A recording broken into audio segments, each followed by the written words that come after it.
सभी को मेरा राम राम। मेरा नाम यशवंत और स्वागत है आपका आज के हमारे YouTube चैनल में। आज हम योग के विषय में बात करेंगे। योग में भी हम सबसे पहले आज कपालभाति प्राणायाम के बारे में बात करेंगे। कपालभाति प्राणायाम करने से हमें क्या क्या लाभ होगा और इसको करने की क्या क्या सीमाएं हैं, क्या क्या इसको करने की सीमाएं हैं, क्या क्या इससे हमें लाभ प्राप्त नहीं होंगे। पहले जान लेते हैं कपालभाति प्राणायाम करते कैसे हैं। दोनों पैरों को सामने की तरफ ला लेंगे और फिर पद्मासन लगाएंगे। पहले अपने बाएं पैर को दाएं पैर के ऊपर ऐसे रखकर और फिर दाएं पैर को बाएं पैर के ऊपर ऐसे ही रख लेंगे। ये हमारा हो गया पद्मासन। जो पद्मासन नहीं लगा सकते, किसी समस्या की वजह से पैर में कोई समस्या हो जिसकी, वो पद्मासन नहीं लगा सकते, तो वे सुख आसन में बैठ जाएं। सुख आसन वह आसन है जिसमें हम आराम से या सुविधा से बैठ सकते हैं। जिनको कोई समस्या है ये उनके लिए है, जिसके पैर में गठिया का पेन, उसके लिए, जॉइंट पेन कुछ भी हो या जिसका एज फैक्टर है, तो वो सुख आसन में बैठ सकते हैं। बाकी सभी पद्मासन लगाकर बैठेंगे और पद्मासन में ज्ञान मुद्रा लगाएंगे। ये हुई हमारी दोनों हाथों को ऐसे करके, ये है हमारा ज्ञान मुद्रा। कमर और गर्दन बिल्कुल सीधी रहेगी आपकी। इसमें कमर और गर्दन बिल्कुल सीधी ज्ञान मुद्रा में बैठ जाएंगे और अपना पूरा मन के साथ करेंगे। पूरा ध्यान लगाएंगे अपना सांसों पर। इसमें मन की एकाग्रता का बहुत महत्वपूर्ण योगदान रहेगा। अगर आप मन के साथ करोगे तो आपको इसका बहुत लाभ देखने को मिलेगा। अगर आपका मन इधर उधर किसी कार्य में भटका हुआ है तो आपको शायद इसका इतना अच्छा लाभ प्राप्त नहीं हो पाएगा।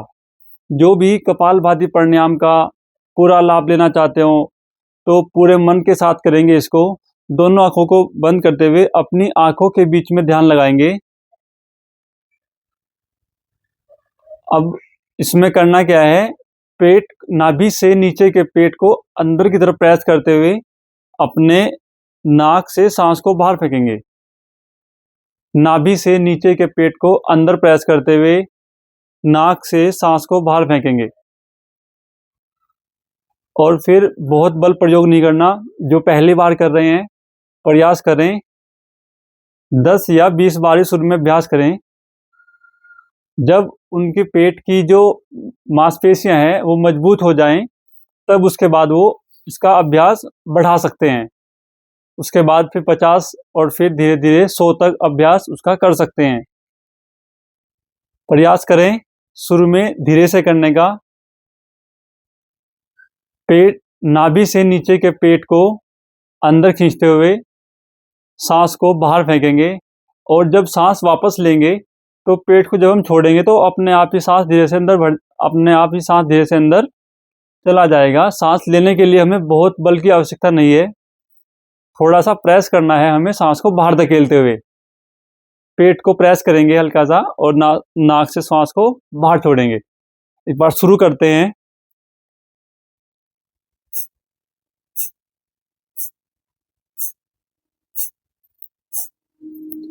आपका फेस बिल्कुल सामान्य रहेगा, आपके कंधे नॉर्मल रहेंगे, बहुत उठे हुए कंधे नहीं रहेंगे, बहुत झुके हुए नहीं रहेंगे, इधर उधर सामान्य स्थिति में बैठ जाएंगे आप। और ज्ञान मुद्रा लगाकर बिल्कुल अपनी आंखों को बंद कर कर ध्यान लगाते हुए नाभि से नीचे के पेट को अंदर की तरफ प्रेस करते हुए सांस को बाहर छोड़ेंगे। हल्का सा इसमें धक्का लगाएंगे आप, या इसको प्रेस करेंगे हल्का सा, ताकि आपकी जो सांस है वो बाहर निकल सके।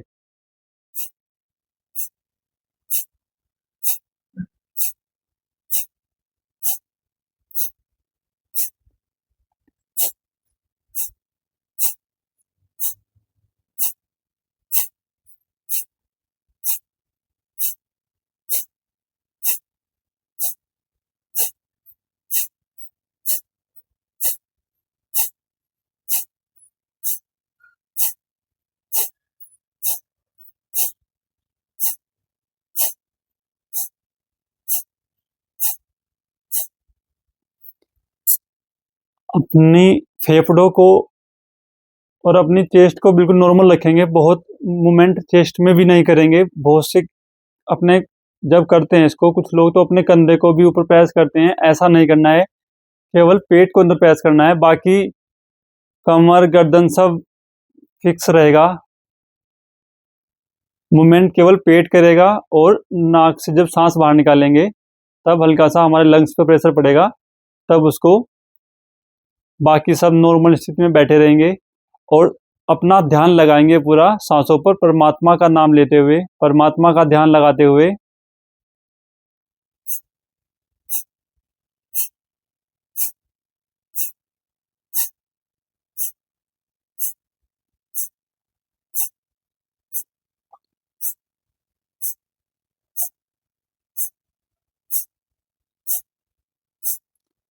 अगर ऐसा करते हुए पेट दुख जाए आपका, तो कुछ देर आप रुक जाएं। अगर पेट दुख जाता है तो रुक जाएं और कुछ समय के लिए विश्राम करें। उसके बाद पुनः स्टार्ट कर सकते हैं आप इसको, दोबारा शुरुआत करें इसकी। अगर आप पहली बार कर रहे हैं तो आपको बहुत अधिक नहीं करना है, बहुत बल का प्रयोग आपको इसमें नहीं करना है, सामान्य बल के साथ करेंगे इसको। अब इसके लाभ के बारे में बात करेंगे।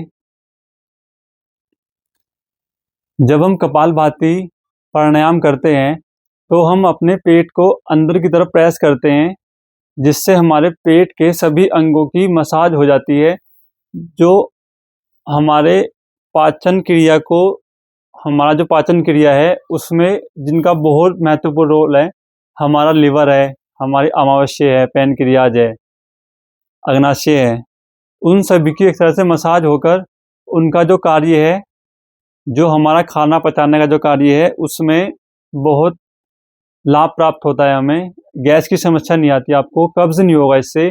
जब आप पेट को अंदर प्रेस करेंगे, बार बार प्रेस करेंगे, फिर छोड़ेंगे, प्रेस करेंगे, तो आपकी जो आंतें हैं, आपकी आंतों में जो कृमि कुंजन क्रिया होती है, गति, कृमिया कुंजन गति होती है, जिसको हम पेरिस्टाल्टिक मूवमेंट कहते हैं, वो बढ़ जाता है, जिससे पेट साफ होने में आपको समस्या नहीं होती और गैस की समस्या नहीं होगी, कब्ज नहीं रहेगा आपको। तो इसका धीरे धीरे से प्रयास करके धीरे धीरे इसका प्रयास बढ़ाएंगे, जितना हो सके प्रयास इसका करेंगे। शुरू में प्रयास कम करेंगे, फिर धीरे धीरे इसका जो गति है और समय है उसको बढ़ाकर जितना आप इसका लाभ प्राप्त कर सकते हैं उतना इसका लाभ आपको मिलेगा। अपना ध्यान, जो आपका मन है, अपना ध्यान है, ध्यान पर सांसों पर लगाएंगे, अपना ध्यान ना भटके। इसमें ध्यान का बहुत महत्वपूर्ण रोल रहेगा आपके। अगर आप पूरे ध्यान के साथ इसको करोगे तो आपको इसके बहुत अच्छे लाभ देखने को मिलेंगे।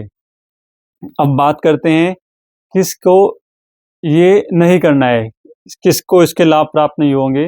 अगर किसी को हृदय की समस्या है, या हाई बीपी की समस्या है, या किसी को पेट में हर्निया की समस्या है, गैस्ट्रिक अल्सर है, या किसी को पेप्टिक अल्सर है, तो वो भी इसको ना करे। बाकी सब इसको कर सकते हैं, बहुत अच्छा लाभ प्राप्त होगा। एक बार पुनः देखते हैं करना कैसे है। नाभि से नीचे के पेट को अंदर की तरफ खींचते हुए सांस को बाहर छोड़ेंगे, और इसमें हमारा जो सांस लेने की हमारी नली है वो भी इसमें इफेक्टिव होती है, उसको भी उसकी सफाई होकर उसकी कार्य करने की क्षमता बढ़ जाती है। जो हमारी श्वसन नली है जिसके थ्रू हम सांस लेते हैं, जब हम सांस को झटके से छोड़ते हैं तो उसकी सफाई हो जाती है और उसकी कार्य करने की क्षमता बढ़ जाती है। ये हुआ हमारा कपालभाति प्राणायाम। आशा करता हूँ आपको मेरे द्वारा दी गई जानकारी अच्छी लगी होगी। कोई आपको समस्या हो तो आप हमें कमेंट करके बताइए, हम प्रयास करेंगे आपकी समस्या का समाधान करने का जितना हमसे हो पाएगा। और योग करते रहिए और खुश रहिए। सभी को राम राम।